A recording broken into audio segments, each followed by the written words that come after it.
नमः शिवाय गुरवे सच्चिदानन्दमूर्तये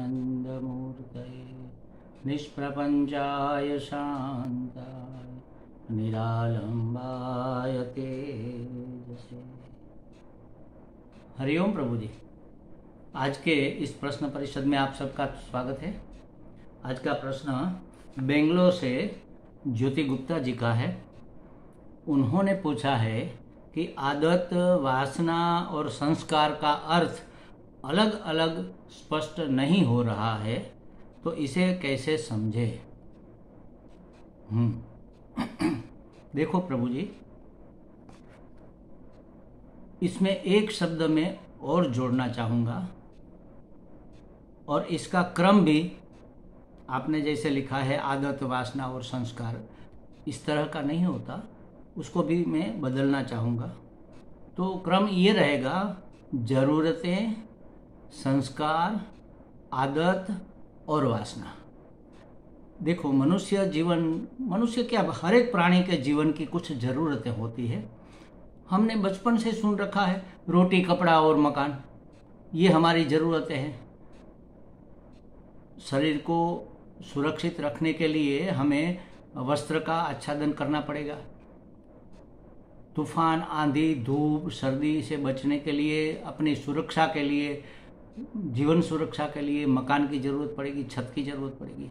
और जिंदा रहने के लिए, जीते रहने के लिए हमें भोजन की, रोटी की आवश्यकता पड़ेगी। लेकिन ये देखो, ये ज़रूरतें भगवान पूरी करता ही है हर एक की, किसी न किसी तरह। हम कहेंगे कि देखो ये बेचारा गरीब आदमी, हम 40 साल से उसको देख रहे हैं, अन्न के कण कण को तरसता हुआ उन्होंने जीवन बिताया ना। 40 साल से आप देख रहे हैं, मतलब वो रोटी को तरसता तो रहा, लेकिन उसको रोटी मिलती रही, तभी तो वो जिंदा है, वरना मर नहीं जाता, भूखों मर जाते। तो कहने का मतलब ये है कि परमात्मा ने जब जीवन दिया है तो उस जीवन के लिए आवश्यक हर एक वस्तु का उसने जुगाड़ किया हुआ है। हमारे यहाँ गांव में एक कहावत है कि जो रोग देता है वह औषधि भी देता है, भूख देता है वह भोजन भी देता है। रोग माने हमें कोई भी अगर रोग लग जाए, अगर हमारा जीवन व्यवस्थित है, नीति नियम विधि विधान के अनुसार चलने वाले अगर हम हैं, तो हमें ज़्यादातर तो रोग लगेगा नहीं, कर्म के अनुबंध से लगेगा। तो जिस स्थान में हम रहते हैं, जिस प्रदेश में, उस प्रदेश के रोग का निवारण उसी प्रदेश की वनस्पति में आपको मिल जाएगा। हिमालय में कोई रहता है तो वहाँ का जो रोग है वो पहाड़ियों में वो वनस्पति मिल जाएगी। बंजर रण में जो रहता है तो रण में जो रहता है उसको वहाँ उसके उपाय मिल जाएंगे। देखो, एक नियम है, इसलिए कहा जाता है कि सीजन के फ्रूट खाने चाहिए। महंगे वाले फ्रूट या जो लग्जरी गिने जाते हैं वह खाने की ज़रूरत नहीं है, सीजन के फ्रूट खाने चाहिए। क्यों? क्योंकि एक तो सीजन जब उसकी होती है तब ढेरों फ्रूट मिलते हैं, तो उसमें कोई गड़बड़ नहीं करता, क्योंकि मुफ्त के भाव में मिलते हैं, इतने सारे पकते हैं, तो उसमें कौन इंजेक्शन देगा, जल्दी पकाएगा, ज़्यादा करेगा, ये सब कम होता है कहने का मतलब। और जब ऑफ सीजन के होते हैं तो वो ज़बरदस्ती पकाया हुआ होता है, तो उसमें वो सत्व नहीं होता और केमिकल भी डाले शायद जाते हैं, तो एक तो सस्ता रहता है। दूसरी बात, सीजन का जो भी फ्रूट या सब्जी जो भी है वह उस सीजन का मारण है महाराज। जैसे समझो कि गर्मी के दिनों में ये तरबूज हमारे यहाँ कहते हैं, आपके यहाँ क्या कहते हैं पता नहीं, तरबूज फ्रूट के रूप में पकता है, तो उसमें कितना पानी होता है, वो पानी ही पानी से भरा हुआ होता है। तो गर्मी को, वो ठंडा होता है तो गर्मी को सहने की शक्ति वो देता है। लौकी समझ लो, दूधी जिसको कहते हैं लौकी, गर्मी के दिनों में लौकी आती है, बारिश के इस समय भी बहुत आती है। तो गर्मियों के दिनों में अगर लौकी की सब्जी खाई जाए तो उसका वो मारण है। तो भगवान ने हमारी ज़रूरतों को ध्यान में रखकर सब चीज़ें हमें दी है। ज़रूरतों को पूरा करना, इसमें कोई बुरी बात नहीं है। लेकिन जैसे समझो कि हमें भूख लगी है, हम भोजन करने बैठे, तो अगर आज ये भगवान बुद्ध या कोई ऐसे महात्मा कह रहे थे कि आज अगर दाल में नमक नहीं है, बनाने वाले गलती से चूक गए हैं, भूल गए हैं, तो समझ लो कि आज आपके शरीर को नमक की ज़रूरत नहीं है महाराज। तो कहने का मतलब ये है कि जब शरीर को नमक की ज़रूरत होगी तो आपको नमकीन मिल ही जाएगा। शरीर को जब मीठे की ज़रूरत होगी तो आपको मीठा मिल ही जाएगा। लेकिन मीठा मीठा गप और कड़वा कड़वा थू, ये हमारी आदत है। हमारी जीभ को तो जो मीठा है वही अच्छा लगेगा। तो फिर हमने धीरे धीरे एक बार मीठा खाया, अच्छा लगा, रसगुल्ले खाए, बड़ा मज़ा आया, पहली बार ज़िंदगी में खाए, बहुत अच्छे लगे, इतने सॉफ्ट, रस से भरपूर, मीठा मीठा रस, थोड़ी इलायची की भी शायद उसमें खुशबू होती है, पता नहीं मुझे। तो वो खाकर आपको मज़ा आया, फिर आपने दूसरी बार खाया, फिर आपने आदत डाल दी कि मेरे भोजन में कुछ मीठा तो होना ही चाहिए। मैं जब एक बार बॉम्बे गया था तो हमारे व्यापारी वहाँ पर थे, उसके घर पर रुका था, 2 दिन रुका था। 2 दिन में जितनी बार नाश्ता भोजन जो भी आया तो भोजन के साथ नमकीन आता ही था। कभी सेव आती, कभी वो मिक्सर आता, भुजिया कहते ये आता, कभी घुघरा बना दिया, कभी समोसे बना दिया, कुछ न कुछ नमकीन उसके साथ आता है। मैंने कहा ये क्या, तो नमकीन तो चाहिए ही चाहिए। अरे लेकिन आपके शरीर को जरूरत, फिर क्या होगा, बीपी बढ़ेगा, मीठा खाएगा, डायबिटीज बढ़ेगा। लेकिन आदत पड़ गई, अब क्या करें। तो आदत पड़ी कैसे, देखो ये ज़रूरतें जब हमारी होती है, कोई भी ज़रूरत, और वह हमें अगर अच्छा लगता है, शायद पूर्व के संस्कार भी होंगे। किसी को मीठा अच्छा लगता है, किसी को नहीं भी लगता, किसी को खट्टा अच्छा लगता है, किसी को नहीं भी लगता। तो उसके हिसाब से हमारी ज़रूरत जब पूरी होती है तो कोई भी चीज़ करने के संस्कार डलते हैं महाराज। ज़रूरत थी, नमकीन आया, हमने खाया, उसके संस्कार बैठ गए। संस्कार बैठते ही जैसे हमारा चित्त है वह भीनी मिट्टी जैसा है। बारिश हुई है, कच्चा रास्ता है, मिट्टी भीनी है, और अगर कोई वहाँ से गुजरा नहीं तो रास्ता बिल्कुल धुला धुला सा साफ है। अब वहाँ से आप अपने बैल को लेकर गुजरोगे तो आपके बैल के कदम के छाप और आपके कदमों की छाप उस मिट्टी में दिखाई देगी। तो चित्त इतना सॉफ्ट है, नरम है, उसमें किसी भी चीज के संस्कार, ये छाप जो बैठती है ना, उसी को कहते हैं संस्कार। उसके संस्कार डलेंगे उसमें। इसलिए तो हम कहते हैं कि बच्चों को अच्छे संस्कार दो। उसके दिमाग में छाप तो बैठेगी, संस्कार तो बैठेगा, लेकिन अच्छे दोगे तो बुरे नहीं बैठेंगे। बुरे संस्कारों से उसको दूर रखो और अच्छे संस्कारों का सामना उसका हो, ऐसा आयोजन करो, अच्छे संस्कार डालो। संस्कार मतलब छाप बैठना। तो हमारी जो ज़रूरतें थी, जो हमने पहला कदम समझा, ज़रूरतें जो थी उसके हिसाब से हमें वस्तु मिली। ईश्वर की योजना के अनुसार कह लो, हमारे प्रारब्ध के अनुसार कह लो। पुण्य का फल है तो कुछ अच्छा मिलेगा, पाप का फल है तो अच्छा हाथ में आते हुए भी चला जाएगा। तो उसके एक इमेज बनती है हमारे अंतःकरण में, उसको कहते हैं संस्कार। पहली छाप बैठती ही बैठती है किसी न किसी की। जैसे समझो हमारे युवान लड़के आजकल कॉलेज जाते हैं तो उसका कोई मित्र सिगरेट पीता है, वो कहते हैं अरे यार धुआं उधर फेंको, यहाँ हमें क्या कहते हैं वो वोमिट होने लगती है, या ऐसा कुछ हमारा जी घबराता है। धीरे धीरे देखता है कि उसके सभी मित्र सिगरेट पी रहे हैं। तो एक दिन उन्होंने भी ट्राई किया, खांसी भी आई, सब हुआ, लेकिन संस्कार बैठे। अच्छा है बुरा है ये मान्यता उसके साथ जुड़ी रहेगी, धीरे धीरे वो बदलती जाएगी। मुझे पता है हमारे परिवार में एक माता जी कभी चाय पीती ही नहीं, चाय उसको दवाई जैसी लगती थी। अब क्या हुआ, थोड़ा समय बीत गया, उसकी उम्र भी बड़ी हो गई, बूढ़ी हो गई। अब उसका बेटा, उसकी बेटी, उसकी बहू, उसके पोते पोती सब सुबह में उठकर चाय पीते हैं, नाश्ते के साथ भी चाय के साथ ही नाश्ता लेते हैं। तो उन्होंने भी 1-2 बार ट्राई किया, थोड़े दिन पीना भी शुरू कर दिया, देख लो। तो ये संस्कार कैसे डलते हैं। देखा देखी में आदत नहीं थी उसको, उसकी ज़रूरत भी नहीं थी, लेकिन उन्होंने तो ऐसा करने से उसके संस्कार बैठते हैं। एक बार संस्कार बैठा, फिर दूसरी बार ट्राई किया, तीसरी बार ट्राई किया, तो क्या हुआ, वह संस्कार धीरे धीरे आदत में बदल जाएंगे। और उसी आदत को अगर आप कंटिन्यू रखोगे तो फिर वह वासना बन जाएगी। जैसे मैंने कई बार उदाहरण दिया है कि आप कहीं जा रहे हैं, आपको जाना है, किसी का फ़ोन आया कि चलो महाराज आप जल्दी यहाँ पर आ जाओ, हम यहाँ बाहर खड़े हैं, आपका इंतज़ार कर रहे हैं और हमें वहाँ पर समय सर पहुँचना है, बहुत जल्दी, बहुत देर हो गई। तो हम तो अध्ययन में जुटे हुए थे, हमारा कोई ध्यान नहीं रहा समय का। देखा, अरे ओहो समय हो गया, वो आदमी नीचे कब का राह दे रखा। जल्दी जल्दी कपड़े ठीक ठाक करके मुंह पोंछ कर तिलक बिलक लगा कर हम निकल पड़े। अब निकल तो पड़े, हमें पता चला कि अरे हमें तो बहुत प्यास लगी है, हम पानी पीना तो भूल गए। अब बाहर आकर देखा तो रास्ते में कहीं कोई पानी की चीज़ नज़र नहीं आती है, सभी दुकानें बंद है और पानी जहाँ मिल सके ऐसा कोई जुगाड़ नहीं है। ऐसे में कहीं दूर एक शॉप खुली है। हमारे मित्र ने कहा कि स्वामी जी देखो, यहाँ पर एक जूस सेंटर है, वहाँ पर शायद कुछ पीने को मिल जाएगा, चलो वहाँ चलते हैं। तो गए वहाँ पर। उसने कहा चीकू शेक हमारे यहाँ बहुत अच्छा बनता है और सिर्फ चीकू बचे हैं, बाकी सब खत्म, सब बिक गया। न तो जूस का कोई जुगाड़ है, न तो शेक का, मिल्क शेक का, कुछ भी, बस एकमात्र चीकू बचे, थोड़ा दूध है, आप कहो तो मैं चीकू शेक बना देता हूँ। और चीकू हमें बिल्कुल पसंद नहीं थे, फिर भी प्यास थी तो कहा कि चलो बना दो, कोई बात नहीं, पी लेंगे।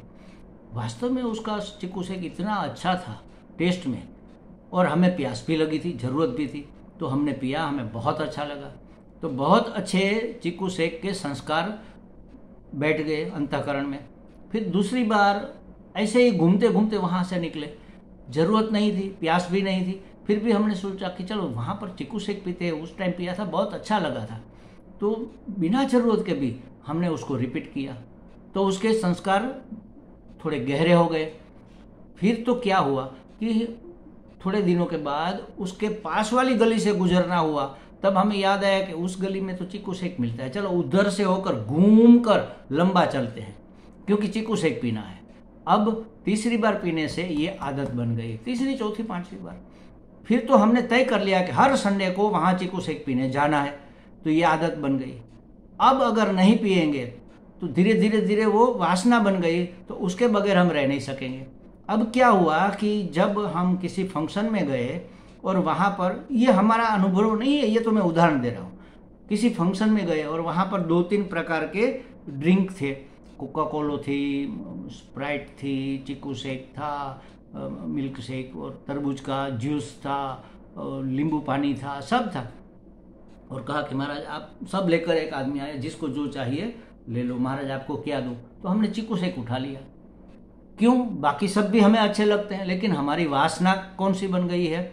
चीकू शेक की। तो ये ऐसे होता है महाराज, पहले जरूरत होती है, जरूरत पूरा करने से संस्कार डलते, संस्कार तो डलेंगे ही डलेंगे, देख लो, क्योंकि कुछ ना कुछ तो हमें मिलेगा, कुछ ना कुछ तो हमें करना ही पड़ेगा, कुछ ना कुछ तो हमारी ज़रूरतें होगी ही होगी, तो संस्कार डलेगा, उसकी कोई बात दिक्कत वाली नहीं है। लेकिन उस संस्कार को हम जब आदत में बदलते हैं और फिर जब वह वासना बन जाती है, फिर हम उसके गुलाम हो जाते, आदत से ही गुलाम हो जाते हैं। देख लो, जो हमारी आदत हो गई, फिर हम उसके गुलाम हो गए, और फिर वासना तो जन्मांतर तक हमें गुलामी में ढकेलती है। इस जन्म में तो आदत है तो हम उसके गुलाम हैं, लेकिन अगर वह वासना बन गई, वासना बनने से क्या होता है? देखो, जब तक आदत नहीं बनी, संस्कार ही है, तब तक हम इंद्रियों को उसके लिए प्रेरित करते हैं, उस भोग के लिए। लेकिन जब वह संस्कार आदत बनते हैं, तब हम थोड़ा सा भी प्रेरित करेंगे, इंद्रिया तत्पर हो जाएगी। फिर क्या होता है, जब वासना बनती है, तब हमारा तो उस तरफ ध्यान भी नहीं होता, फिर भी वासनावश हम उस भोग में लग जाते हैं। जैसे समझो कि हमें इधर उधर झांकते रहने की हर एक को आदत होती है, बस कुछ ना कुछ देखते रहना है, कुछ ना कुछ देखते रहना है।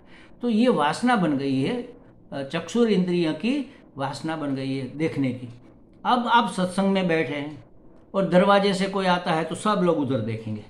अरे भाई, क्या देखना है? यहाँ जो महात्मा आपको समझा रहे हैं वो ज़्यादा महत्वपूर्ण है, और वो कोई वीआईपी तो आने वाला है नहीं। आपको पता है कि कोई आज वीआईपी आने वाला नहीं है, न तो आपका कोई सगा संबंधी, आपका कोई मित्र आने वाला है। अनजान अपरिचित कोई भी साधक, कोई भी श्रोता सत्संग में आकर बैठता है, तो कोई थोड़ा देर से भी आता है, तो आपकी आंखें हो। अगर कोई आदमी सत्संग चालू है उसमें उठकर जाता है तो सब लोग उसको ऐसे ऐसे ऐसे उसको विदाई करने के लिए दरवाजे तक जाते हैं। देखो ये वासना है, ये वासना बन गई। अब हमें वहां देखना नहीं है, हमारा मन नहीं है कि हम देखें, हम तो इसलिए बैठे हैं कि हम सत्संग करें, लेकिन आंखों की वासना बरबस हमें उस तरफ मोड़ देती है और सुनना चूक जाते हैं। तो देखना क्या निकाल लिया, देखने से कुछ नहीं मिला, लेकिन जो चूक गए वो बहुत मूल्यवान था। उसी तरह वासना हमें अमूल्य चीज़ों से बेदखल कर देती है, अमूल्य चीज़ों से चीज़ों के बगैर रखती है हमें, जो हमें मिलनी चाहिए उसको भी हम चूक जाते हैं।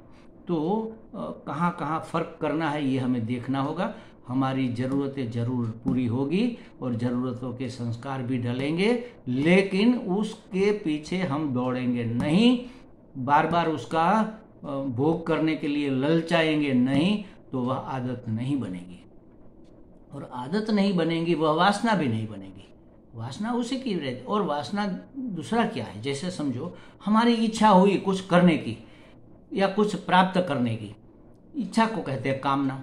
अब ये कामना धीरे धीरे दृढ़ होती गई, हमें ये प्राप्त करना है, मिल नहीं रहा, हमें ये प्राप्त करना है, मिल नहीं रहा। जब हमने जुगाड़ किया, जैसे समझो हमें एक गाड़ी लेनी है, तो पहले तो लाख रुपये में कार आ जाती थी, तो धीरे धीरे बहुत मेहनत करके बचा बचा कर पेट काट कर हमने लाख रुपये इकट्ठे किए। लाख रुपये लेकर गए शोरूम पे, हमने कहा हमें ये गाड़ी लेनी है लाख वाली। उसने कहा हमारा जब लाख नहीं, इसकी तो 3 लाख कीमत हो गई। देखो अब ये 3 लाख में कैसे लेंगे। तो कामना ज़्यादा से ज़्यादा दृढ़ बनती गई। अबे हमें गाड़ी लेनी है, गाड़ी लेनी है, गाड़ी लेनी है, गाड़ी लेनी है, गाड़ी लेनी है। अब ये कामना गहरी बैठते बैठते वो तो संस्कार ही बन जाते हैं, और गहरे बैठ कर वह वासना बन गई। इसमें आदत नहीं आती, सीधी वासना बनती है, वासना बन गई। अब ये वासना अगर रह गई गाड़ी की, तो अगले जन्म में हम गाड़ी के ही कीड़े बन जाएंगे महाराज। गाड़ी में भी कीड़े लगते हैं ना। जैसे समझो कि हमें आजकल ये ट्रेंड है फॉरेन जाने का, अमेरिका, अमेरिका बहुत अच्छा है, अमेरिका जाना चाहिए, अमेरिका, और एक क्या बात है उसकी, हम एक दिन अमेरिका जरूर जाएंगे, वहाँ रहना, वहाँ का जीवन क्या बात है, अमेरिका में हम बसना चाहेंगे। और ऐसा करते करते मृत्यु तक पहुँच गए, अमेरिका नहीं जा पाए। अब मृत्यु हो गई, जो वासना रह गई है अमेरिका जाने की, अब उसको पूरी करना है, भगवान पूरी करेंगे उसको।